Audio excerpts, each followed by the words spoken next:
Ça gaz les bros? Bienvenue dans cette nouvelle vidéo du Gaz Bro qui te fait économiser des euros. Volume 2. Aujourd'hui, je te fais économiser 237 euros. Tu me crois pas? Demande à Google, c'est le prix d'une révision moyenne chez Peugeot pour un 1,2 litre PureTech. Donc le fameux 1,2 litre PureTech Del Diablo que personne n'aime. En même temps, il a pas de quoi être aimé avec tous les problèmes qu'il a eu. Ces Opel, ces Citroën et ces Peugeot ont tout un point commun.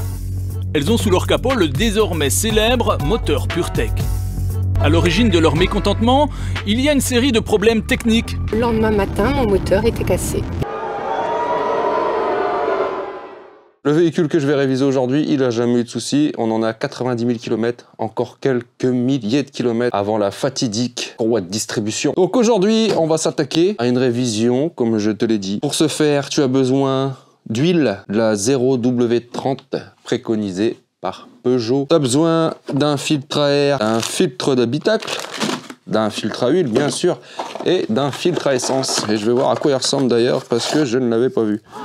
Donc j'ai oublié le plus important pour cette révision, tu as également besoin d'une Peugeot 2008, 1 litre de PureTech. C'est parti. Bien entendu, avant de faire ta vidange, tu fais chauffer un peu la voiture. Hein. L'huile, il faut qu'elle soit liquide, sinon ça va pas bien s'écouler. On se retrouve sous le PureTech. En ouvrant le compartiment moteur, j'ai pas découvert des feuilles, mais des noisettes. Il doit y avoir un nid à souris dans la bagnole. On va voir ça. Oh là, il y a des noisettes qui tombent, le bordel, dit. Oh! Non, mais sérieusement, quoi, les gars, vous avez déjà vu ça? J'ai découvert l'habitat d'une souris ou d'un écureuil. Tu vois, comme quoi le 1 litre de PureTech, c'est quand même un bon véhicule familial, même pour ton animal de compagnie. Ah, c'est la stupéfaction, les amis. Bon. Allez, on va vraiment tout le véhicule ce coup-ci.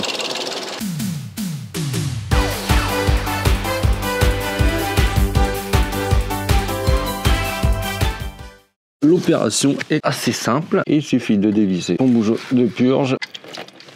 Et voilà. Tu laisses tout ça se vidanger. Alors on peut voir déjà que l'huile, elle est bien noire. Ça va vraiment lui faire du bien. On va retirer le filtre à huile. Il faut forcément une clé à filtre. Hein. Voilà, il se dévisse tranquillou. Hop, hop, hop. Non, vraiment, quand tu fais ta vidange, c'est indispensable de changer le filtre à huile. Hein. Il y a des coquins qui le changent pas, ça. Hein. Quand tu vas au garage, tu sais pas ce qu'ils font avec ta voiture. Ils peuvent te dire ce qu'ils veulent. On prend notre nouveau filtre. Dessus, un joint que tu viens enlever. Tu le trempes dans l'huile. Je réapplique ton joint. Voilà. Bien dégueulasse, tu vois. Toujours avoir des chiffons en mécanique, les gars. Faites ça avec ce que vous voulez. Hein. Même des vieux slips. Le nouveau filtre. On va venir le visser tranquillou. Pour le serrage, il n'y a vraiment pas besoin de serrer ça comme une brute. Voilà, ça devrait aller. On récupère notre bouchon de vidange avec un joint tout neuf. Bon, tu vois ce qui est bien, je sais que chez Peugeot, ils n'ont pas fait comme certains constructeurs à nous mettre un one again, c'est juste de l'hexagonal. Donc le coupe de serrage, tu prends ton bras dynamométrique. Voilà, on va être pas mal là. Normalement, l'étanchéité est assurée.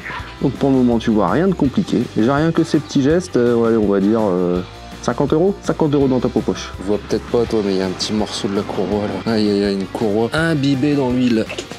Si c'est pas merveilleux. Donc ils disent 3 litres 75. 3 litres 75. Non, mais pourquoi pas 3 litres 76,43. Royal au jugé, je vais mettre un peu plus de 3 litres. Il y en a en dessous quand même, ce serait dommage que ça fuit en dessous.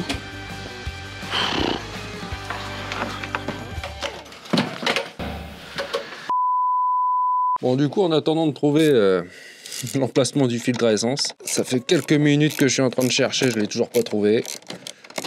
Ils l'ont bien caché les coquins. On va changer le filtre à air.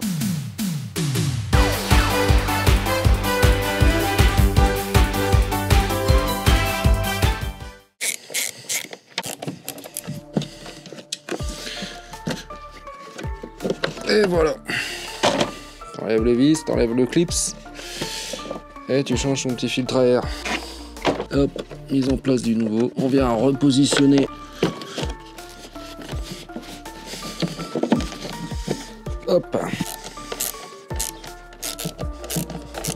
Encore 2 euros dans ta poche grâce au bro.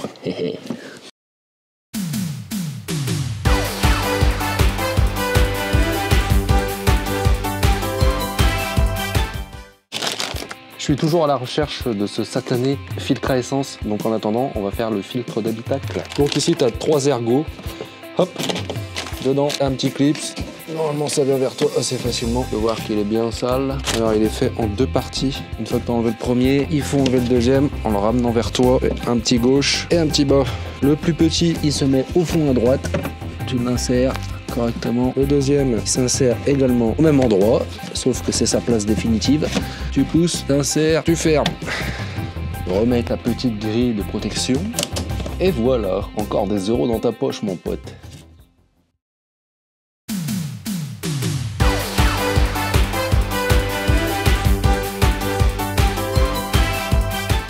Tellement je suis mauvais, j'arrive pas à trouver le filtre à essence. Je vais appeler Peugeot directement. Bonjour et bienvenue chez Peugeot, Marie Automobile. Veuillez patienter quelques instants, nous allons donner suite à votre appel. Merci.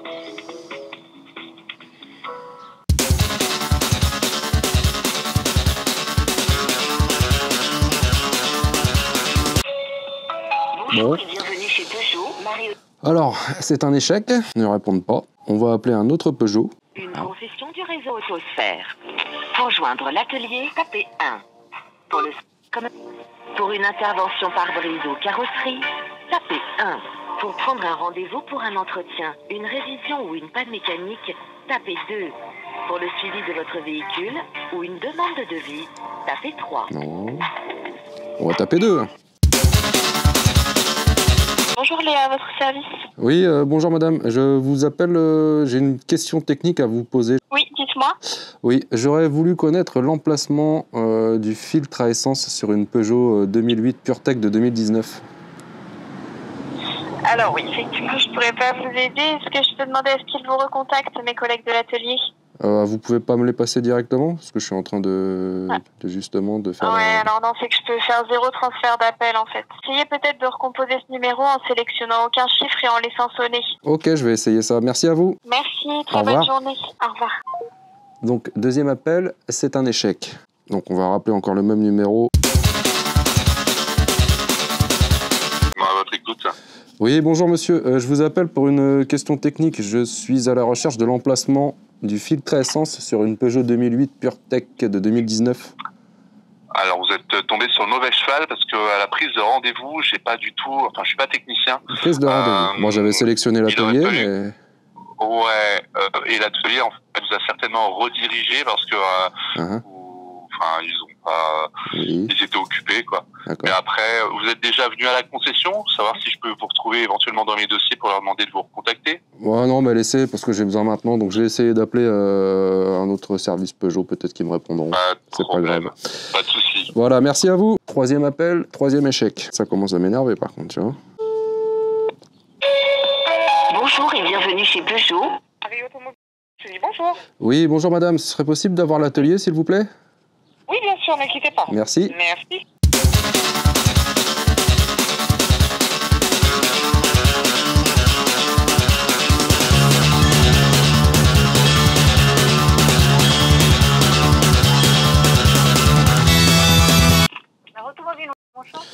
Dites-moi, j'ai une question technique. J'aurais besoin de savoir où se situe l'emplacement du filtre à essence sur une Peugeot 2008 PureTech de 2019. Ouais, alors attendez, je vais vous passer un technicien. Merci. Cherchons votre interlocuteur. Merci de bien vouloir patienter quelques instants. Allô? Oui, allô? Oui, bonjour monsieur. Je me permets de vous contacter parce que je suis à la recherche de l'emplacement du filtre à essence sur une Peugeot 2008 PureTech de 2019. Y a pas. Pardon? Y a pas de filtre à essence. Ah, il n'y a pas de filtre à essence sur ces modèles-là? Non, vous pouvez chercher longtemps, un truc qui n'existe pas. Bah ouais, parce que ça faisait quand même pas mal de temps que je cherchais, pour tout vous avouer. Non, il n'y a pas de filtre là-dessus. Mais alors du coup, c'est un filtre intégré qu'on peut pas changer, c'est ça? Ouais, il y a juste une crépine dans le réservoir avec un filtre dessus, c'est tout. Je vais acheter toutes mes pièces chez... Je pense que vous devez connaître. Ouais. Et bon, je leur ai demandé le nécessaire pour faire... parce que je connais pas ce modèle-là, hein, pour faire une révision complète, filtre à essence, tout ça. Puis ils m'ont dit, bah si, le filtre à essence se change sur ce modèle-là. Donc je leur ai dit, vous êtes sûr, hein, c'est pas un filtre qui est intégré, qu'on ne peut pas changer? Ils m'ont dit, non. Eh ben écoutez, c'est sur ce magnifique rebondissement que la vidéo se termine. N'hésitez pas à visiter ma chaîne, tu vas t'amuser et passer un bon moment. On se revoit bientôt. Ciao les bros.